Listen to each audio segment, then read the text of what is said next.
Assalamualaikum warahmatullahi wabarakatuh. Bagaimana kabarnya anak-anakku yang Ustazah banggakan? Bertemu lagi dengan saya di sini.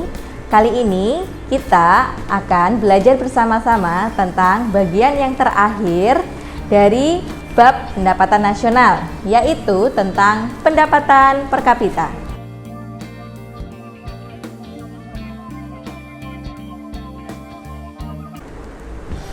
Di dalam subbab ini, kita akan mempelajari beberapa hal, seperti bagaimana cara menghitung pendapatan per kapita, kemudian distribusi pendapatan, koefisien Gini atau indeks Gini, bagaimana tingkat ketimpangan, dan lain sebagainya.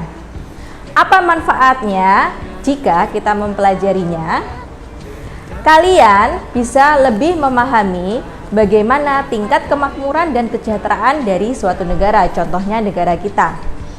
Karena salah satu tolak ukurnya adalah dengan melihat pendapatan per kapita. Kemudian kita juga bisa memahami bagaimana distribusi pendapatan itu terjadi di masyarakat agar komponen atau kue ekonomi ini tidak hanya dinikmati oleh sebagian golongan tertentu saja, tapi dapat dirasakan oleh seluruh tingkatan atau golongan masyarakat. Selain itu, kita juga dapat memahami bagaimana tingkat kemiskinan yang ada di suatu negara, sehingga pemerintah dari negara tersebut dapat memahami dan menciptakan kebijakan strategis untuk memperbaiki tingkat kesejahteraan dari negaranya. Baik, langsung saja kita bahas. Mohon disimak dengan baik.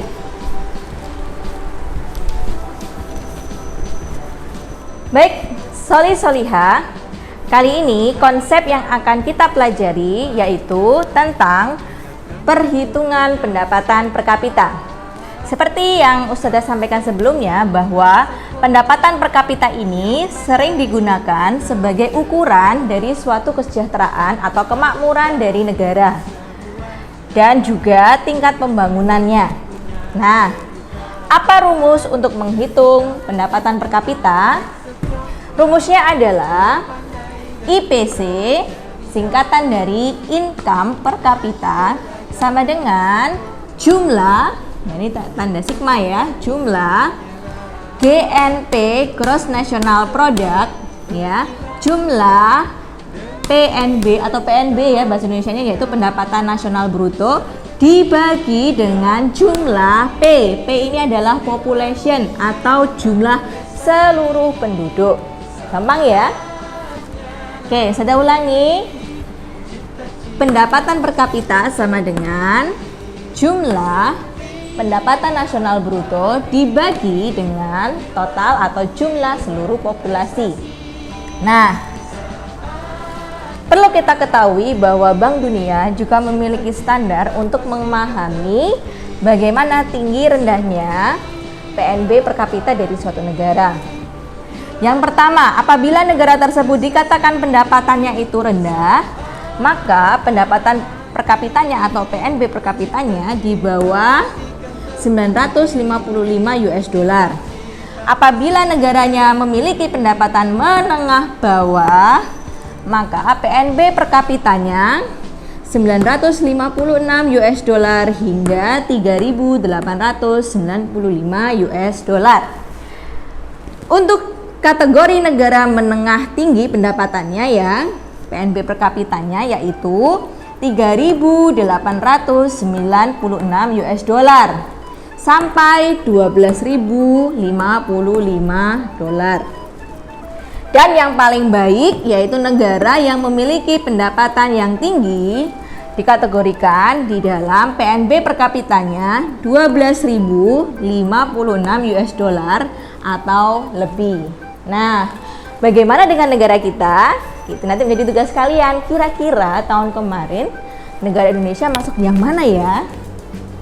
Apakah masuk yang pertama, kedua, ketiga, atau keempat? Dan ini kita harus melihat data yang terbaru. Oke, kita coba ya untuk menerapkan rumus menghitung pendapatan per kapita. Ustazah di sini sudah punya contoh soal. ya. Jika diketahui ada di sini 3 data dari 3 negara X, Y, Z.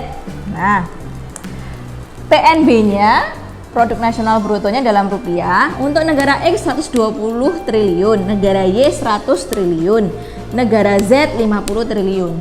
Populasinya atau jumlah penduduknya, X 200 juta penduduk ya jiwa, Y 50 juta jiwa, Z 10 juta jiwa. Nah, pertanyaannya adalah coba urutkan pendapatan per kapita dari negara yang pendapatan per kapitanya yang tertinggi ke rendah, ya. Kita coba masukkan ya. Nah, di sini kita langsung masukkan ke dalam rumus. PNB-nya sudah diketahui. Sekarang kita coba hitung negara yang pertama, yaitu negara X.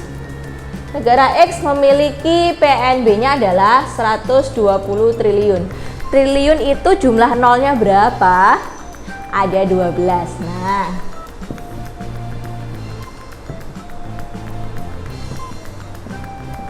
Nah, ini hati-hati ya. Memang untuk perhitungan ini kita harus teliti dalam pengerjaannya karena terkait dengan angka yang cukup banyak atau cukup besar ya. 120 triliun dibagi dengan populasinya 200 juta. 200 juta, nolnya ini ya, belakangnya 6. Kalau ini tadi 12 sudah betul ya. Oke, kita coret bolehkah? Boleh ya. Oke. Ini perlu dicoret, boleh ya. Ini 6, ini 1. Maka hasilnya adalah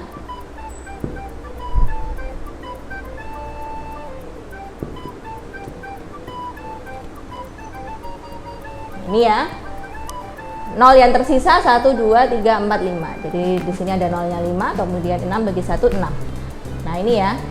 Untuk negara X, pendapatan per kapitanya adalah Rp600.000.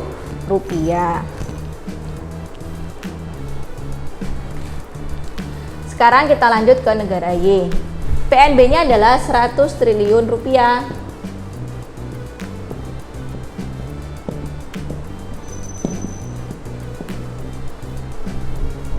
Dibagi jumlah penduduknya 50 juta rupiah. Oke, kita hitung kembali. Mohon maaf, ini sudah koreksi ya. Benar.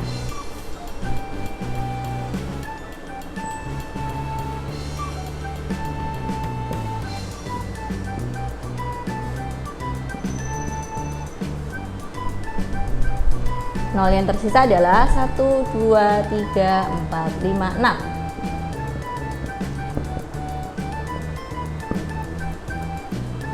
Nah, untuk pendapatan per kapita negara Y adalah 2 juta rupiah. Oke, dan yang terakhir negara Z. Di sini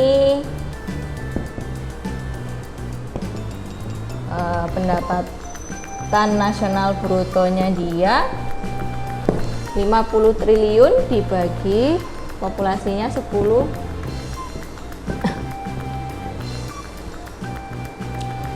juta jiwa ya. Oke, kita hitung kembali.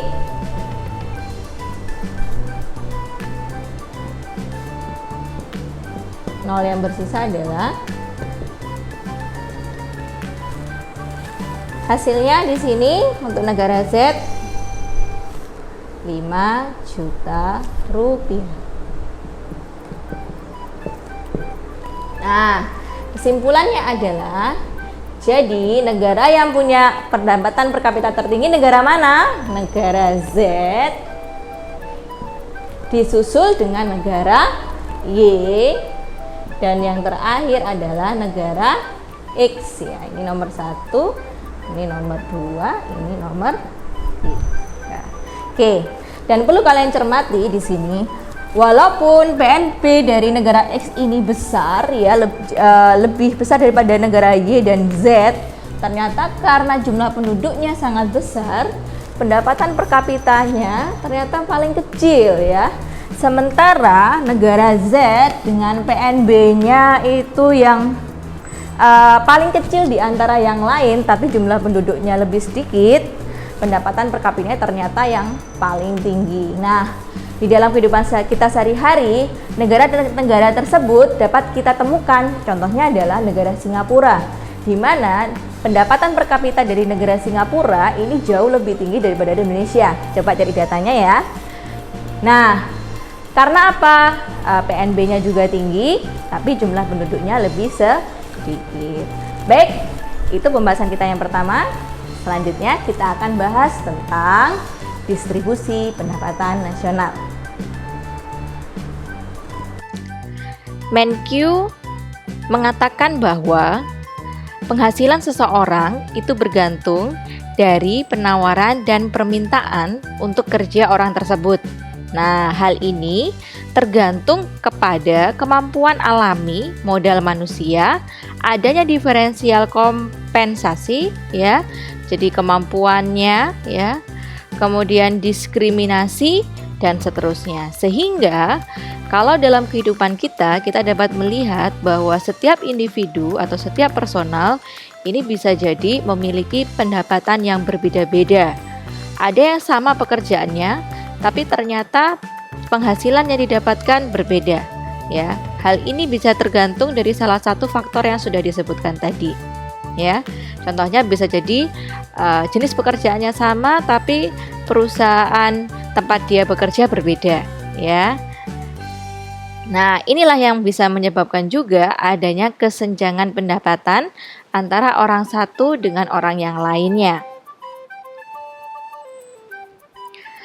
Untuk bisa melihat apakah terjadi pemerataan dalam distribusi pendapatan, maka kita bisa menggunakan rasio Gini atau bisa disebut juga koefisien Gini. Koefisien Gini adalah rasio dari bidang di antara kurva distribusi pendapatan kumulatif dan garis distribusi yang seragam atau sempurna dengan bidang di bawah garis distribusi seragam. Nah, untuk melihat ketidakmerataan pendapatan di sini, maka kita melihat angka ya, angka dari rasio Gini antara 0 ya sampai dengan 1. Untuk angka 0 maka disebut terjadi pemerataan yang sempurna. Sementara jika angkanya 1 artinya terjadi ketimpangan atau ketidakmerataan pendapatan yang sempurna.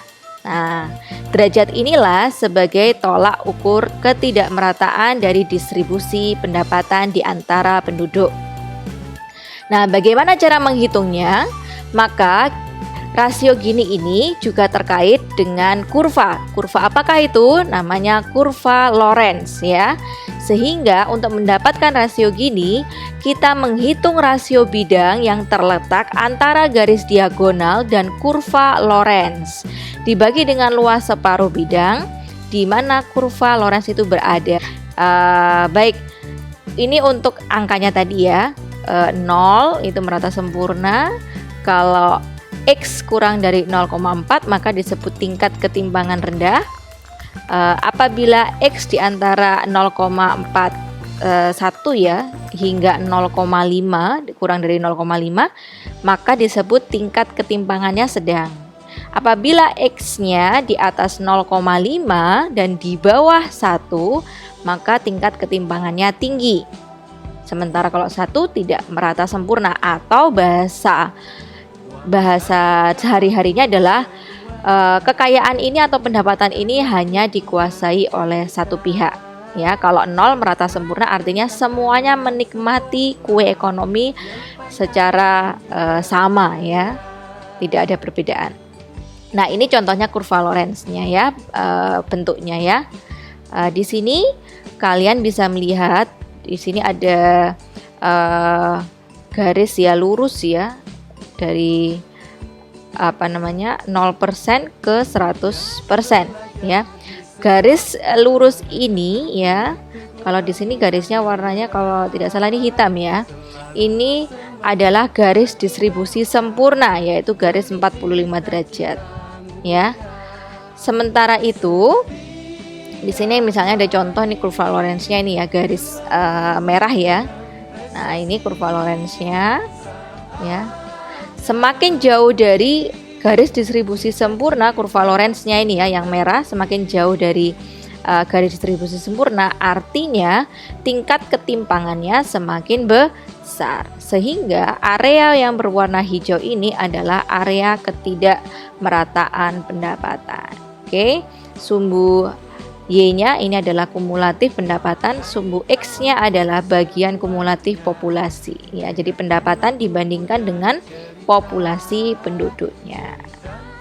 Oke, ya, semakin saya ulangi lagi, semakin jauh dari garis ini ya, garis pemerataan kurva Lorenz-nya, maka semakin besar tingkat ketimpangannya. Kalau semakin dekat ya, mendekati garisnya, berarti semakin kecil. Begitu nggih. Baik, ini ada data dari sumbernya BPS ya. Bagaimana angka koefisien Gini di Indonesia? Datanya per Maret 2019. Oke. Indonesia pada 2019 ya, awal Maret ya. Angka Gininya atau rasio Gininya berada di 0,382. Tadi untuk angkanya apabila di bawah 0,4 artinya tingkat ketimpangannya rendah ya. Nah, tingkat ketimpangannya rendah ini ya. Masuk ke sini. Oke.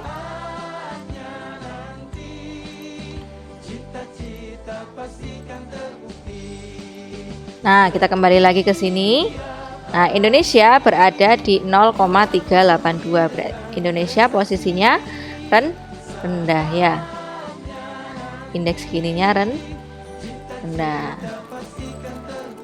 Kita patut bersyukur ya. Walaupun angka ini juga mendekati 0,4, sehingga kita perlu waspada bahwa bisa jadi kondisi ini juga tidak selalu ya, kondisi ini bisa sewaktu-waktu bisa berubah. Oke. Sekolah kita berada di Jawa Timur ya, Provinsi Jawa Timur. Ini Jawa Timur memiliki angka lebih rendah ya daripada Indonesia, sehingga berarti posisinya lebih baik sedikit ya, karena jaraknya tidak begitu banyak angkanya.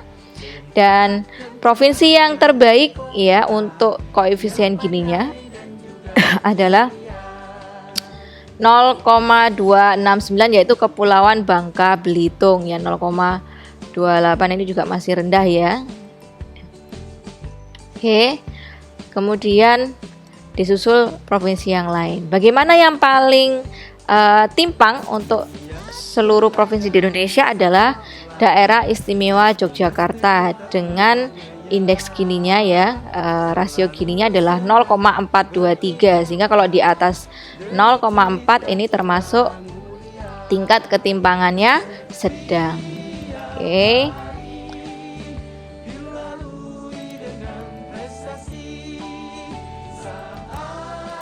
Nah, jadi demikian pembahasan kali ini. Semoga dapat bermanfaat untuk kita semua.